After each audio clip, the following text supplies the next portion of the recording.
Welcome to the Daugherty Water for Food podcast. Since 2010, the Daugherty Water for Food Global Institute at the University of Nebraska has worked toward one goal, a food and water secure world. One in which global food security is ensured without compromising the use of water to meet other essential human and environmental needs. It's a daunting vision, but one that is vitally important. This podcast amplifies the voices of those making waves in this space. We hope you enjoy today's episode.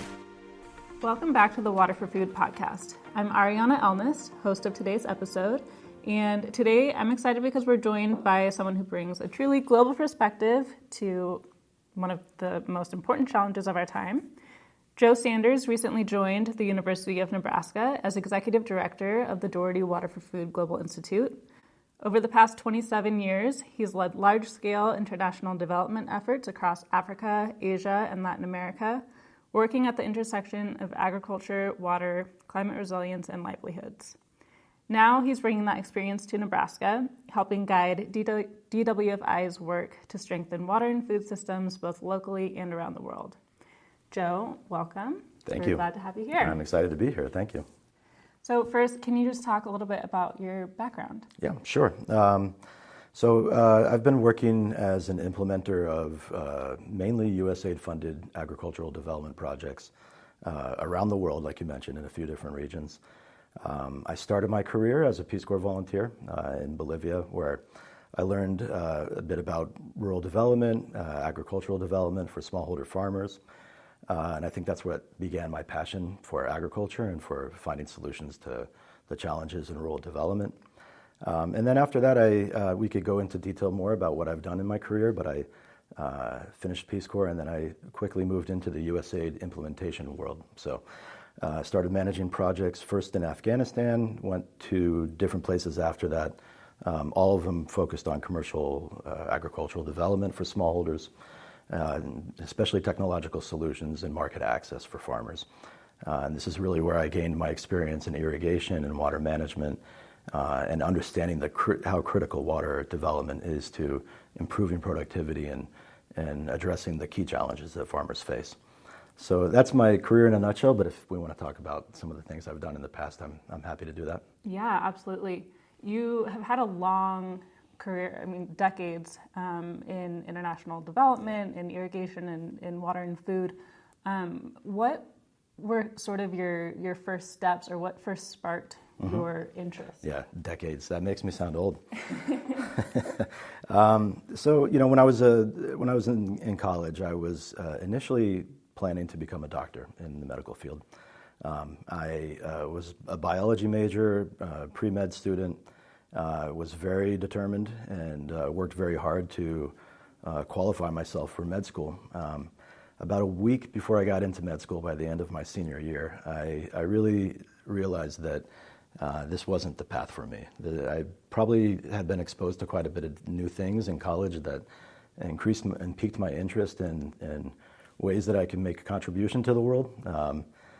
I became passionate about issues around human rights, around environmental development, around poverty. Volunteered in a few different programs that gave me more exposure to that and helped me sort of learn about things.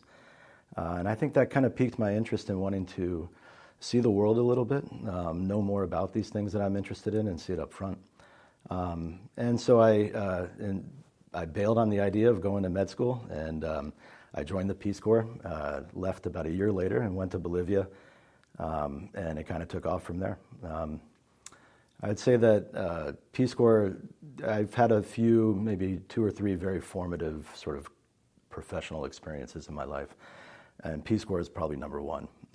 It's more than professional. I also met my wife, who's from Bolivia, while I was in Peace Corps. So it was a full adventure for me.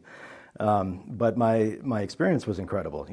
I was put in a very remote site in an area called Northern Potosi in Bolivia that is extremely poor and extremely mountainous and faces serious challenges for the people that live there.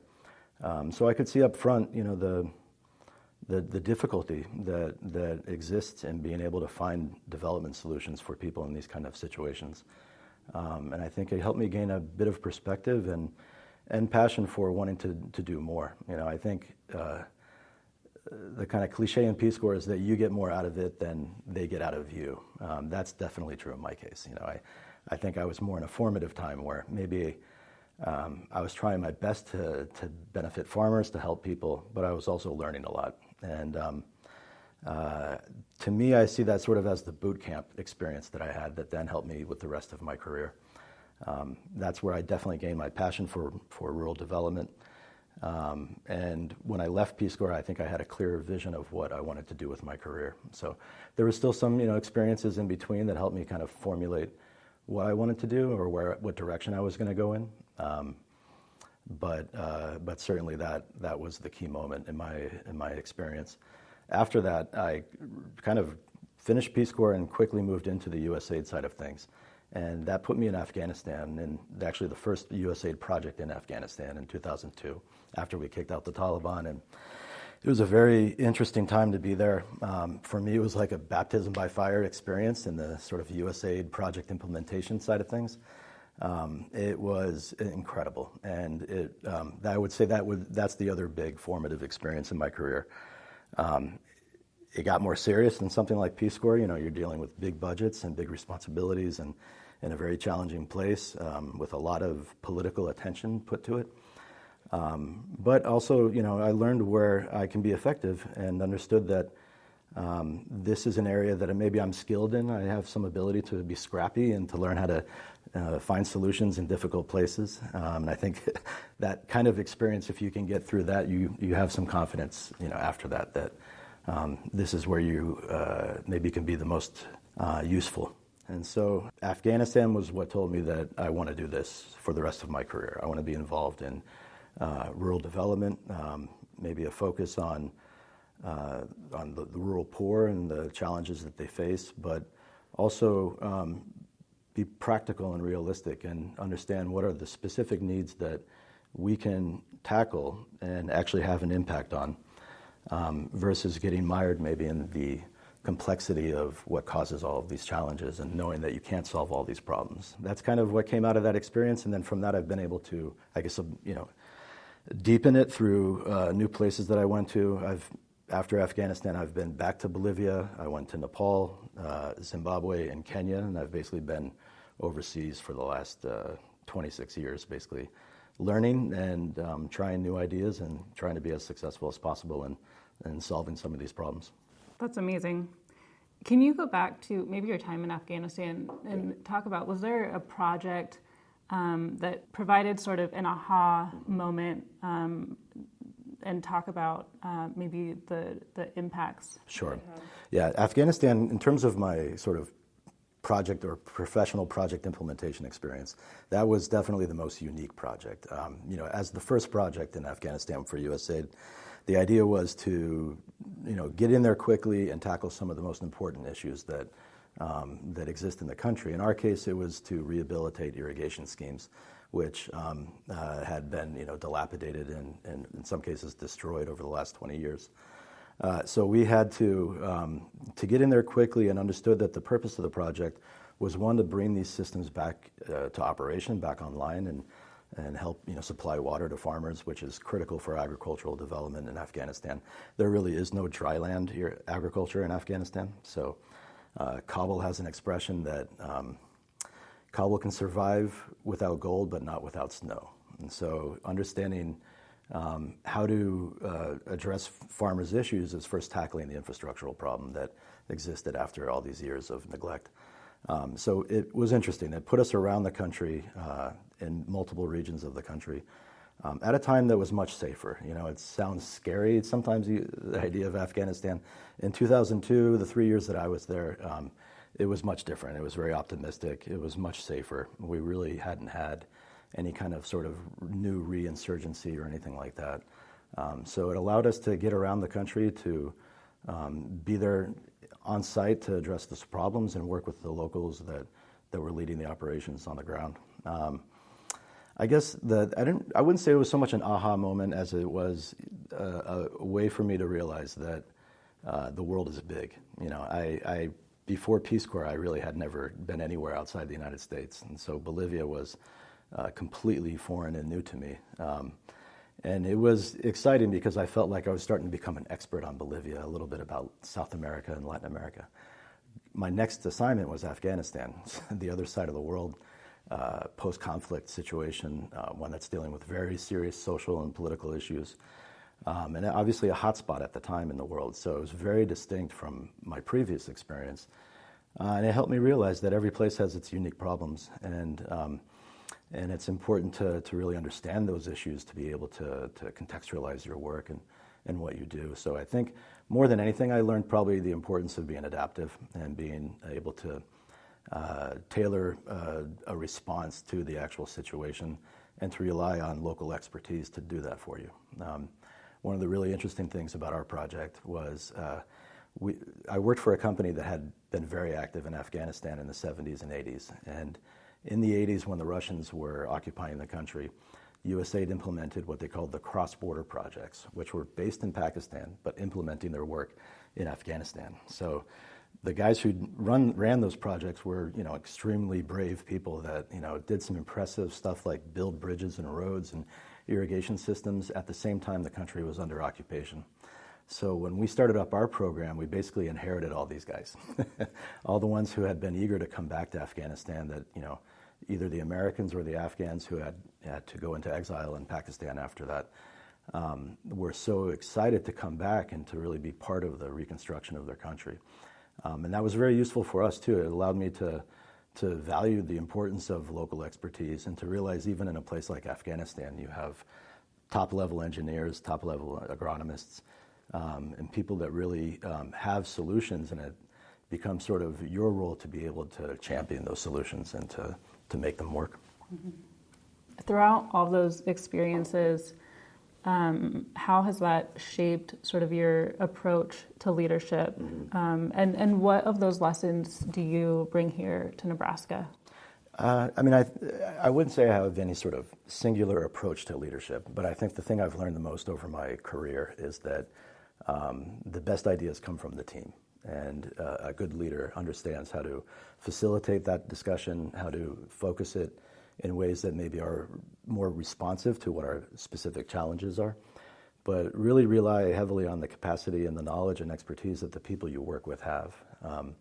I think, when you're in this role as a project director or as a leader of an organization or an institution, you've been around the block a lot. So you do know often ways or things that are important that need to be addressed, and you need to work towards addressing that. But you also need to develop the buy-in and the support within your team to go in that direction. And so leadership is a combination of having good ideas, but also knowing how to synthesize those with others' ideas and their perspective and the context and sort of the history behind what they've been doing. In the end, the idea is for everybody to be on the same page, to be in agreement and have a consensus towards what we want to do, and to see our work as contributing to a mission overall, not just your individual role, but sort of the overall purpose of your work. And I've always told my teams, and the same exists here in the Institute, that one of the great benefits that comes with doing this kind of work is that we know it has meaning. We know that it helps people. We know that it makes the world a better place. And so it's not difficult to be motivated to do this kind of work. It's different than maybe another kind of sector or field that you could work in. So we have that huge benefit. Now the goal is to be as effective as possible. And that doesn't come by working in silos and being disjointed. It comes from sort of joint planning and co-creation of the best ideas, and then joining within the team the effort to implement those ideas. And so you have been in Nebraska for 2 months. 2 months. And it's been, I'm sure, just a fire hose of learning and meeting all kinds of new people. What have you been learning, and what excites you most about Nebraska? Yeah, I've definitely been learning a lot. And one of the points I've made since I first arrived was that I do have a lot of international experience in agricultural development, but I have very limited experience in agriculture here in the United States. And so the first point of interest was for me to be as exposed as possible to all of what's going on here in Nebraska when it comes to agricultural systems, the industry, and the farmer organizations that are involved in that, and the history and the experience that the university and the institute has had in terms of its partnerships with all these key stakeholders. It's been really impressive, I'll say. I've of course never worked at the scale that agriculture or that farmers operate here in Nebraska. And to see it up front is incredibly impressive. To see the strong history that Nebraska has in especially groundwater management and pioneering irrigation technological solutions that have sort of revolutionized agriculture around the world.